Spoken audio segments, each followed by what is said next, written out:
You're listening to an episode of the Abigail Pugh podcast with, you guessed it, Abigail Pugh. I'm an introverted mama who took my online business from 0 to 7 figures in 15 months selling my own digital products on social media. And guess what?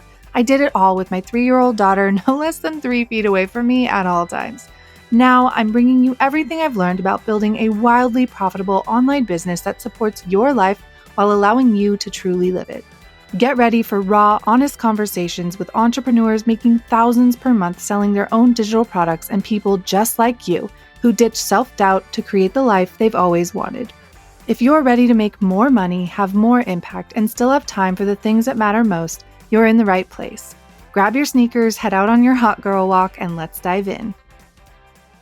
Today's guest is probably the funniest person I've ever met. If you listened to last week's episode, you might remember that I mentioned making friends at the event I spoke at, and today's guest is actually one of them.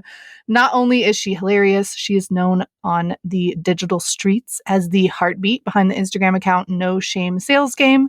She is a best-selling author, a digital authenticity expert, and a self-made millionaire who helps entrepreneurs like you and me build scalable, sustainable brands and businesses online. I mean, that's probably the sexiest intro I've ever done. Colleen, welcome to the show. Oh my gosh, thanks for having me. Glad you got through that intro. You guys, if you didn't know, I usually have my guests send over like their bios of how they want to be introduced. And this was probably the best one ever. You have it like down to a T what you do. I struggle with mine all the time. So it's the worst thing ever to write. Seriously, I have like 3 different versions and I hate them all. So yeah, yours is awesome. Hey, thanks. Glad you like it. Yeah. And you guys, Colleen and I became very fast friends. Yeah. As I was recording this intro, she's standing there with her notebook and her middle finger out at me, trying to make me laugh while I'm recording it. So this is not going to, there's no way we're going to be able to get through this without like laughing a lot. It's gonna be a good episode. It's okay. Every episode, I literally like laugh my way through it. I'm like, people don't want sterile and boring. No, they don't. No. God, I want to hear how people actually talk. So now, okay, I know that you used to be in network marketing, and now you have kind of pivoted out of that. Can you tell us a little bit about your story and your journey to where you are now? Yes. Okay. So it started, let's go to like 2016. I'll make it fast. But like I had a toddler and I was 5 months pregnant and I was a stay-at-home mom, and I got a phone call from my husband one Friday and he said, I just got fired. And I was like, are you joking? This is not good. This is cool, fine. I'm not going to have a panic attack or anything. So he lost his job and I was pregnant and we didn't have any income. And so I was like, I need to find a way to make money online without like, having to leave, because childcare is expensive. So gross. So anyway, I saw this girl doing network marketing and I had never met her in real life, but she was really pretty and she was like, oh my gosh, this is what I do. And I literally, like DM'd her and I was like, I love the stuff that you're doing, but like between you and I, is it real? Like, are you actually making money? Like, I won't tell anyone if it's not, but just, and she's like, no, I actually am. And so I was like, okay. So I started in network marketing, January of 2017. I got to the top 2% of the company's comp plan in my first 90 days, earned the car, earned the stage recognition. Damn, girl. The free trips. It really did change the trajectory of my life. I love what network marketing did. But around 2020, I had my third son in March of 2020. And so we were just kind of stuck at home and people on the internet were wild. And the company that I was with had a collaboration with another billion-dollar brand that was not in the network marketing space. And we were also excited about it. It was a big deal, like 2 female-owned billion-dollar brands collaborating. So great. We bought all this stuff and then it launched. And within minutes, the brand that was not network marketing, like in the comments, everyone was like, oh my God, I'm never buying from this company again. Like you guys, they're hey huns, like they're predatory. Like I can't believe you partnered with network marketing. Within hours, that billion-dollar brand pulled out of the collaboration, like publicly. And I was like, Oh my holy gosh. shit. Like, and a lot of my friends were so upset. And for me, I was like, this is such a massive opportunity to like change the way that this industry is done. And I don't want to change anyone's mind that like network market, like if you think it sucks, cool. I don't need to get into a debate about it. But obviously the people in there need to change how they're showing up and doing Yeah. things. So I took it upon myself to teach about network marketing rather than just do it. So that's kind of how that pivot started. I love it. And you guys, I will share one of the reels in the comments, but she has this like persona, which I just made the connection that this is her. But she has this persona named Janet, and she wears, I'm going to paint this hilarious picture for you. She wears like earphones that are not plugged in, and she has a pen that's like the mouthpiece. And she takes calls from people who are like doing silly things in network marketing, and she tells them like what they're doing wrong. It is, I'll link one of the videos in the show notes, you guys. It's the funniest thing ever, but Oh, she is thanks. so funny. And I literally just today made the connection that that was her, because she doesn't only teach about network marketing anymore. Yeah. She teaches all about like digital products. Do you still work with network marketers? Oh, yeah. I really think because like network marketing gets such a bad rap a lot of the times, Yeah. network marketers will always have a seat at whatever table that I'm doing for digital marketing and solopreneurs and entrepreneurial ventures because it really did change my life. And I think they Yeah. deserve to be at the table. So while it's not solely network marketers anymore, I definitely still work with network marketers.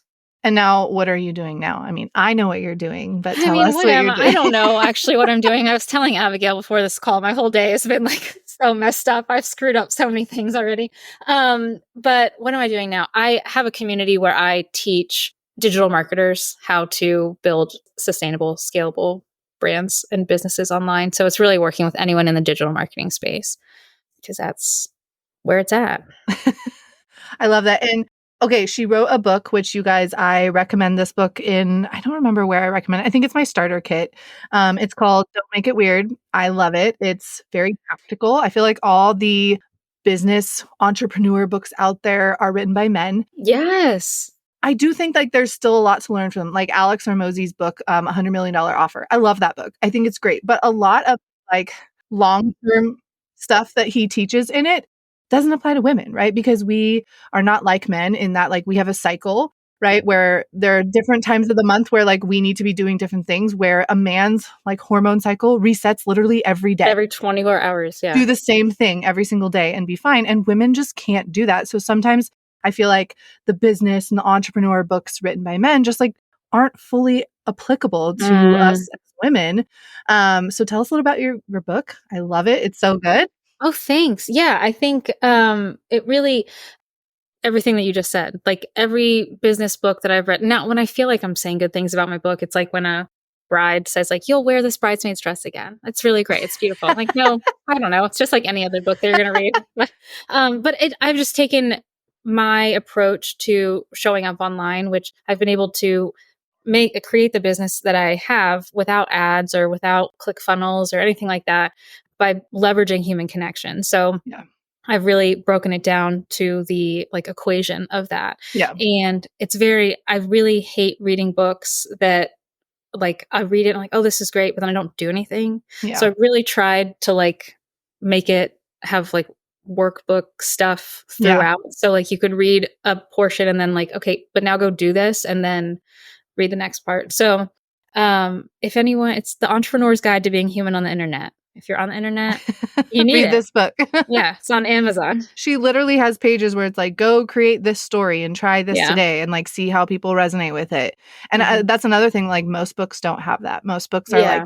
they teach you what to do, but they don't teach you how to apply it, because I feel like Right. people are afraid that like, oh, my book's not going to be relevant in 5 years. But I'm like, being human on the internet is always going to be relevant. Yeah. I mean, it won't be relevant in 5 years. I mean, being human on the internet will be, but like I knew that going into it in Yeah. 5 years or even 2 years, like there's going to be different platforms and different things and like stuff that we can't even imagine right now. Yeah. But part of the thing that I talk about is that if you master that art of being a human on the internet, that transcends the app or the trends or whatever. Yep. So you can adapt quickly. Yep. And honestly, you just set yourself up to write sequels. Now, when something else Right? comes out and you perfect it, we'll have the sequel. Yeah, we'll have a sequel. Great. Great. Thanks. I'm always curious, is it profitable to write a book? Like, What is that like? Oh God, no. Um, no, people feel like, oh my God, you wrote a book. Like, I don't even think I'm not profitable yet. I've made money, but it costs me money to like Yeah. hire the people. And I think in my mind, I was like, oh, you write a book and somebody gives you a book advance and like you go write a book on the coast of Maine or something like that. And like it's beautiful. That's not how it happens. You like have to be signed, but I didn't want to self-publish because I thought it would never get done. And Yeah. then worked with a hybrid agency. So that costs a lot of money and you have to sell a lot of books to make a lot of money. So Yeah. Which you do sell a lot of books. I do sell a lot of books, but it's more like a leveraging tool and like Yeah. I did it to position myself. Yep. And it's in your bio now, best-selling author. Like that's a pretty hard Right. sell on someone like, oh, they're trustworthy. They're a best-selling author. You can't make that up. You can fake a lot of stuff on the internet, but Whew, you cannot fake that, which let's dive into right. that a little bit. You guys, we found out something over the weekend while we were at this event, and it is like, it's sickening. I'm like so upset. Okay, so if you guys are on Threads, there's like Threads is the place to be if you like to kind of like lurk and see like what people are talking about. Yeah. And someone posted, I don't remember if it was last week or the week before, that there is Stripe and Stan Store like fake generators. So people who are selling, either MRR courses or just their courses, Yeah. they are generating like fake income claims and fake screenshots of things to make sales before they have sales. And I'm like, what? Like it beyond like unethical Yeah. and immoral, it's illegal. Yeah. Like it's illegal. Like It's literally illegal. and that's why I'm like after having these conversations, I was like, oh, I have so much material now to just Yep. like go in on it. Like Yep. it's You already have 2 posts about it. yeah. And I'm just like, what? it's so prevalent. And I'm Yeah. just like, what the heck? So I want to hear your opinion on if someone does do like revenue-based marketing, which I know that has become very popular, especially with MRR, which if you guys don't know what MRR is, it's just master resale rights. And essentially you're buying a course with the rights to resell it. And a lot of people are taking advantage and marketing in a very sleazy way. I'm not saying everybody who does MRR is. No. It's never like a blanket statement with these things. But there just are a lot of people who are marketing in a not good way. So if someone has felt like, okay, revenue-based marketing is the only thing I could do, can you give us some examples for how they can market in a different way that is ethical?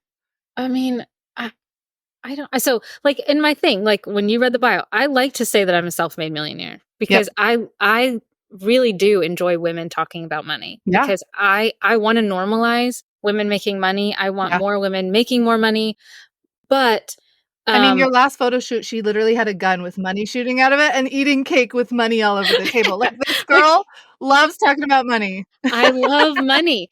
And like that's why I get so pissed off when you have like posers coming into the conversation because I'm like, now you're messing it up for the rest of us. Yep. So I think that better ways to do it. I mean, you do it so well with talking about like the wins that your clients have. Yeah. But if you don't have those wins yet, then I think you just need to become like kind of a thought leader and build a community around what you think needs to be done and like changes or like if you do this, then you should do that or this will be the outcome if you do this. Like you have to earn your place. Yeah. And come up with good ideas and educate and entertain people. And that's value. You don't have to say I made $12,000 in 6 minutes to like sound cool. And I think that you can share your revenue or however you want to do it, like with it being more storytelling. Like before it was like the thing to do and before MRR was even a thing, like I shared my journey with digital products because I was a content creator and like not a lot of content creators were selling digital products. So I was like, you guys, this is really cool. Like, let me take you along for the ride. And honestly, like I'm very close with Stan. If anyone wanted to like check that I was saying what I'm actually making, like go ahead, like check with Stan. I was the first person on Stan to hit 1 million in revenue. And like they came out, they flew to my house. They like sent an email out of it. Isn't that cool? I know. That's so cool. I know. They came out, they brought a cake, balloons, they like videoed it, interviewed me. It was the sweetest thing ever. Like they are the best. But I used to use revenue a lot more in my marketing because like I was telling the story and conversational. And now I like don't want to use it because I don't want to be lumped in with the people that are promoting easiness, right? Like I promote that starting is the hardest part, and that like, yes, there is a lot of work in the beginning and it gets to be easy later on, but that is not the beginning. And I've always been open that like passive income isn't passive. Like you No. have to actively sell your passive products. The passive just comes after the fact when like they bought the product and then you don't have as much to do anymore, right? And so I feel like I always shared my journey, and now I've really strayed away from that because I don't want to be lumped in with everyone else. I like I being a thought know. leader. I like doing things my way. So now I really lean into like my students' results more, showing that like it doesn't just work for me. It also works for, I think I'm at almost 12,000 students now, which is crazy. Unreal. Um, so I feel like more people need to lean into how they are, getting student results. And that's how I'm using this podcast too. I mean, my most popular episodes so far, which I'm sure yours will probably be popular too. My most popular ones are where I've interviewed my students and asked them Oh yeah. questions of how they've done it. And it's so thrilling to like see yourself in other people, right? And not just the person you're buying from, but seeing yourself in like other moms and other women who have been in Yes. situations that you've been in. I think that type of marketing has so much more longevity to it than like, oh, I made $1 million, like comment this to learn how. And I'm like, I love ManyChat, but like you got to give them a little bit more. Gag It me. Yeah. can't I it can't. can't just be like, oh, I made money in my sleep. I'm like, yeah, okay, but what'd you do for the 2 years before? Like I can say that now in my marketing, but I always have disclaimers saying like, you guys, this is my day, whatever, like year two. Don't compare my year two to your year one or day one. Like, Yeah, but you've earned the right. I think that I had a friend tell me once that if you're going to show the Ferrari moments, you have to show the Ford moments. yep, And I take that so seriously. So I always share like when something is hard for me or I fail at something or I started because I wanted to make $500 a month. Like that's literally what got me into this whole space. The desire, the hope that one day I could make $500 a month. So like you have to share the humble part of the journey and the trying if you're going to share like the outcome. Like yeah, that's the only way to do it. And I think most people are afraid to show the start because it's ugly and it's messy. messy. It's so messy. Yeah, And honestly, I think that it's also messy. yeah, It's still messy for me. Like today, like I was saying, like today's been messy. There are messy days, even when you're successful and you do stuff. yep. So I don't want to say like, oh, it's not messy. It's always hard. It's like forever messy, and you have those high moments, but then you also Hmm. have the low moments, and it never goes away. And it feels like for me personally, like when my business is like blowing and doing amazing, like my home life is a shit I show. knew that's what you're gonna say. Yes. Cool, awesome. Like Charlie lost her mind yesterday. My husband was like frustrated with how many dishes there were. Like I come home and like Yes. everyone's upset. And then when home life is, I mean, it's never perfect, obviously. If you have No. kids, you know that there's no like perfection baseline or anything, but there are times where they're like flowing a little bit more. And I'm Yes. like, cool, I didn't make as many sales as I usually did. And I'm just learning to like let go of the fact that like nothing is ever going to be perfect all around and there's going to be ebbs and flows. And now I've kind of like worked that into my business. Like during Yes. summer, I don't worry about sales as much. And like I still hit sales every day. Like my goal has been no $0 days, right? Like that is my thing. That's what I teach my students because I like those dopamine hits. Yes. They really help my energy and help me serve people better. But like, I'm not worried about making like $2,000, $3,000 a day right now because I'm in my summer mode and I'm like priming for something else that's coming. And I don't know, it lets off so much stress. Like I used to have a goal of like $2,000 to $3,000 a day, and it would like send me into such high stress levels on the days that I didn't hit it. Yes. And so now just having this plan of like, okay, no $0 days. And then obviously like I work towards what I want. And if I need to push a little bit harder to hit my goals, I will, but just not having that pressure to be perfect all the time and like make $100,000 every month. Like that'd be great. Yeah. But it doesn't always happen. And I Right. think it was not last month, but the month before I'd set my goal for like 100,000 and I was like $40,000 short. Like I didn't hit it. I so appreciate stuff like that though. Like Yeah. it's Instagram has become like I honestly have a visceral reaction when I get on Instagram because I'm like everyone is just talking about how much money they're making and how great their life is and it is if that's a way to stand out right there. I had a goal and I didn't hit it. Yep. People are going to pay attention to that stuff. Yeah. I I loved that post actually. Oh, thank you. I was so nervous to post it because you get in your head like, I'm an expert and I didn't hit my goals. But I'm like, when I think about it, I respect people who share like you said, like the Ford and the Ferrari, right? You can't just share the end goal. Yes, like my marketing does do like, selling the dream or selling the life that people want to live and getting out of like the grind of a 9 to 5 if they want to. But like, it wasn't always like that. And it's still not always like that. I mean, we went to the lake a few weeks ago and like my content on my feed looks like really nice. Like we were having this great lake trip and everyone was teasing me about my socks. And I'm like, you guys, it's like 50 degrees. The water's freezing. My child is angry because it's cold. She doesn't want to be here. All she wants to do is go in our hotel room. Like it's not a great time right now. Well, anytime a parent is traveling with offspring, it's not a vacation. Offspring. It's parenting. Like, you're parenting in a different location. Yeah, it's so hard. Oh my God. I love that.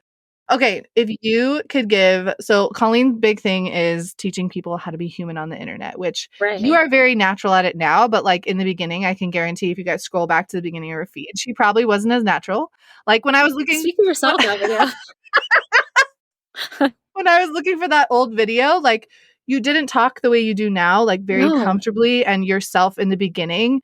And you guys, I always encourage you to like go to people that you love who are like, these are the best content creators. Like they do such a good job. Scroll to the beginning. Okay. No, Abigail, don't tell them to do that. I love it. It makes people realize that like everyone starts somewhere. Yes. You guys, I told this story on another one of the podcasts, but when I first started TikTok, somebody told me that you need to have movement in the videos. And I was like, okay. So I'm sitting outside. Charlie's taking her nap. I literally grabbed colored pencils and was like playing with them in my hands because I'm like, I don't know, what kind of movement do I need, right? And like, I didn't know about like the camera placement, all the tricks that I know now. Yeah. I did not know then. And I still grew my audience to what it is today. I still grew my community to what it is today. Like everyone is cringe in the beginning. Everyone's cringe. And like, I think I would love to like, because I say the same thing, like this was so cringe or but like, it's actually not cringe because when I see somebody doing it and they're starting, I'm like, hell yes. Yeah. I love it. I love it. Like whatever that cringe is, I'm like, you're doing it and it's going to work because you're the one who's showing up and doing it. So there's this trend on TikTok right now, and it's the one where you like put 5 fingers up and you hold it in the screen, right? And you like put a finger down and then you tell your story and like all the dramatic parts of your story. And I did it in my Rich Girl Reels. I did like a 5-day challenge for them. And it's so fun to see people like opening up. And are their reels perfect? No, mine isn't even perfect. This is a hard trend to do because you like tell your story in like one long breath. And then at the end, you put the one finger down and then everyone's kind of waiting to see like, is this their story? Is this somebody else's story? And it's so fun, but just like seeing everyone post, and a lot of them were saying like, oh, I'm so nervous. Like this totally sucks. And I go and I watch, I'm like, dude, this is amazing. And I see that like they have no other talking head videos on their page. This is like one of their first ones. And just like trying new things. I love watching people try new things and just like be not great at something before they become great at it. Like it's so much fun to watch. That's the only way to do it. Yes. There's no shortcut to this kind of, success or greatness or whatever. Like you literally have to do it.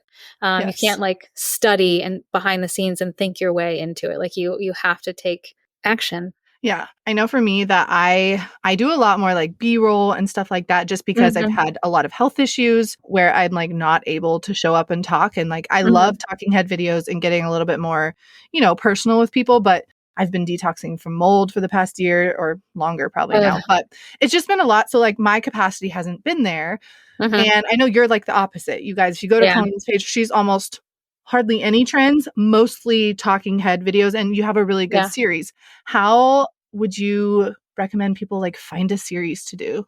I honestly let my life create the content, right? So like I had a series recently called You Shut Up, and of course you did. Yes. And of course I did. And I didn't shut up. So somebody sent me a video of this person who like drinks their own urine. And I was like, that's really crazy. Yeah, I know. And I did a story about it. And I was like, guys, if this person can like talk about how they drink their own urine, surely you can like shut up. Like you can do it. And that's how I talk. I will always say like, shut up. So anyway, my DMs got crazy about it.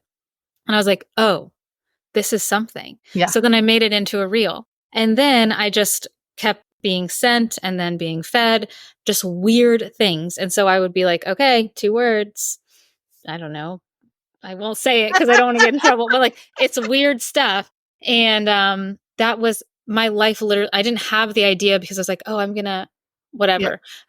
Same with Janet. Like one of my kids was like had their headphones and I was just playing around and I was like, oh, 911. I was like, oh, that could be funny. So I try not to think so much. Mm. Every time I try to like think about being creative, it sucks. Yeah.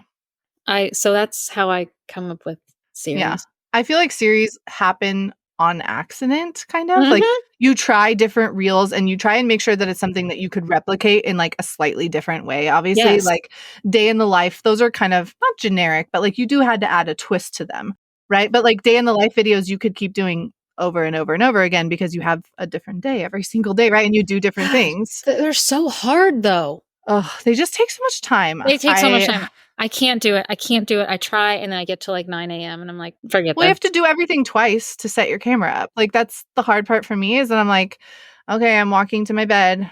I'm walking to the Right. kitchen. And you just have to like set everything. It makes everything take so much longer. So I like to do like small chunks of the day, right? So Yes. I just made one last week that was like, come to my co-working space with me because I can't get anything done at home because my child is there and my husband and Yes. they need me every 5 minutes. So I did, like an hour of my day. And that was easy for Yes. me. That's But easy. yeah, I love series, but you guys have to give them like your own spin. Like, it can't just be like a day in the life. No, a day in the life of what? Like, what are you doing? And add like your spin on it. So I think those are a lot of fun.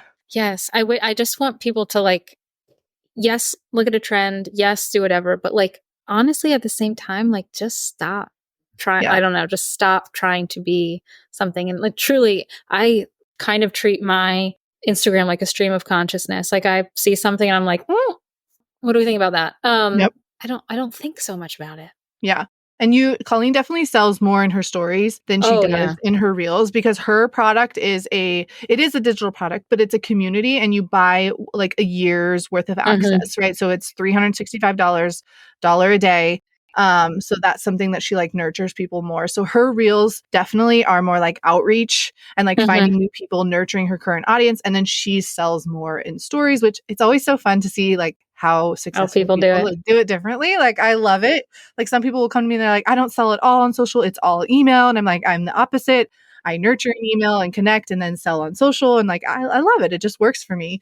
But it's so cool to see how it's like different for every person. When you pay attention. But it's so funny because where we're sitting, of course, that's how we're viewing it, but most people don't view it that way. And so Yeah. it's just, I'm like, oh, most people don't study like how she's selling versus how Yeah. she's selling versus, but I love paying attention to it. It's I so fun. forget that people don't have like the reverse engineer brain. Like, Right. my mom's always like, how did you think to get there? I'm like, duh, I saw the outcome and I worked backwards and I got there. Like, someone made a reel the other day. I can't remember who it was, but she was saying like, every post I reverse engineer. I know the outcome that I want them to do. And then I make the reel. And I'm like, doesn't everybody do that? Like, is that not how people's brains work?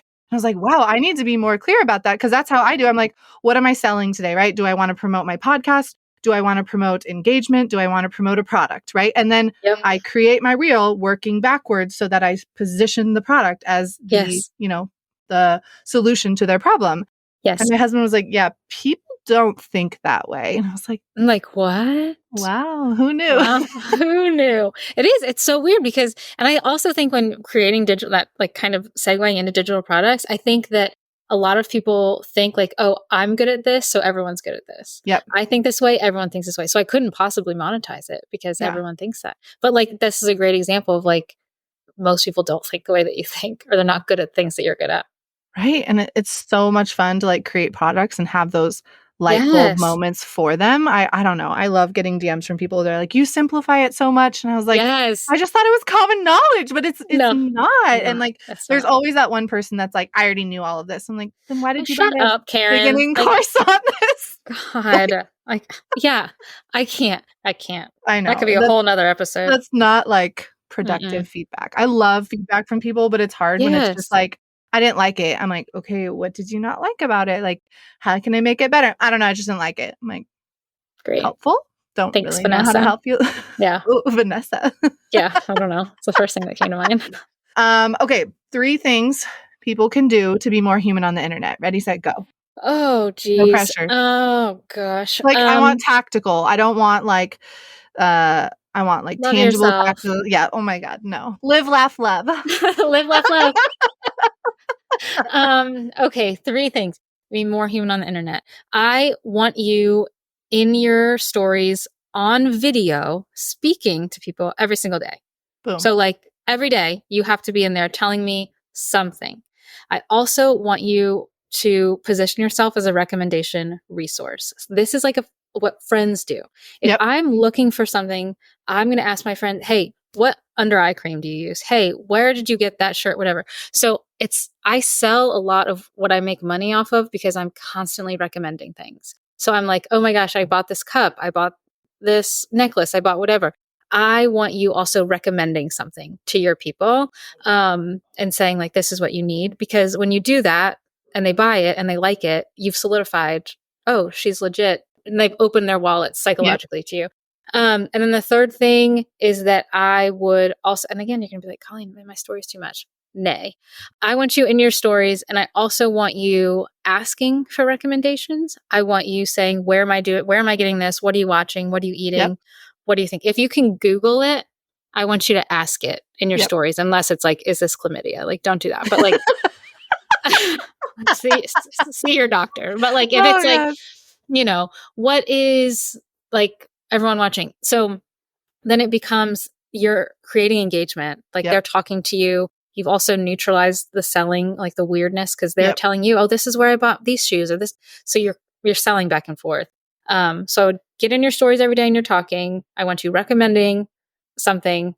I would, a couple times a week, and I want you asking for recommendations. Those are the three things. And then by doing that, you create a conversational tone. Yep. And you really do establish your tone of voice, and you feel comfortable and you feel like, oh, I know who I'm talking to now. So that makes you not so weird. Yeah. I mean, perfect example of this. The necklace Colleen is wearing is Made by Mary. And I was looking for like a dainty little gold necklace. This is not the one. I have like a really dainty one. And she shared about that. And I was like, oh, I need to go look at this company. Because a lot of the time they're either like really cheap and they break easily, which I have a toddler. So I needed something a little sturdy. And I went, it was affordable and I loved it. And I ordered it. Right. And so now like I trusted Colleen a little bit more. I mean, I don't fully trust her yet. Yeah, I don't really trust Abigail at all. But it like made me trust her even more. And like when I met her in person, she had these earrings that I'm not gonna say it, but they said the F word on her earrings in person. And I was like, dude, send me the link. I need those earrings. My child can't read yet. I need those. Yeah. It's hilarious. And things like that. And you really just like feel connected to this person. And it's kind of, it's not influencer marketing, right? Like that's totally different, but it kind of is. You're like, it's attraction marketing. Yes, you're literally like sharing the things you love, then they're going to buy it. They're going to love that thing. They're going to have a positive connotation with you. And then they're gonna be like, oh, the next thing I buy from her, I'm also going to have a positive connotation with her, which and it might be your digital product. Yes. So like that's why we do it. So those are the three things. I love it. Now, if people wanted to learn from you, where can they find you? We will link everything below, but what is the best way for people to learn from you and enter your sassy world? Yes. I mean, come hang out on Instagram. That's free at No Shame Sales Game. And then I have a community called, what is it called? Digital Sales Growth Community. And that's where we have, coaching calls and trainings and resources and things like that. She's downplaying it. It's amazing. It's just, if you're someone that constantly wants to be learning, which I think everyone should be, this resource is amazing. It is filled with just so many different areas from experts. Like she has guest experts in there. And I think it's way better than a course because like when you need something, I'm almost positive there will be a training on it in her community. There is. And I love it. She like shared a screenshot the other day and it was so cool. She had like sections for different types of people. So like people who had kids, people who don't had kids, people who like this or that. And there's like different spots in the community for those people to like talk and connect. And I was like, that's so genius. I love that because, someone who's a mom and who has 3 kids is not going to be able to do the same thing as a single person who, doesn't work full time and they have all the time in the world to do everything. Right. So it's hard to like relate to people as much that aren't in a similar situation as you. So I loved that. Hey, thanks. Yeah, it is like, I say it's a community, but then I feel like that's a dumb word because like, then you just think like, oh, we're just coming to hang out. It's like it's a resource hub, but I do want people, like, it's so cool when members, like, they meet up and then like tag me like, oh my gosh, I wouldn't know so Aw, and so without. And I'm like, hi. love that. But yeah, it's super cute. Yeah. Okay, you guys, thank you so much for listening today. I will tag all of the things we talked about. I know it's a lot in the podcast show notes, and I will see you next week. Thank you so much for hanging out with me and my guests today. If you learned anything from our episode, I would love it if you could share it over on your Instagram stories and tag me at Abigail Pugh. Until next time, love you, mean it.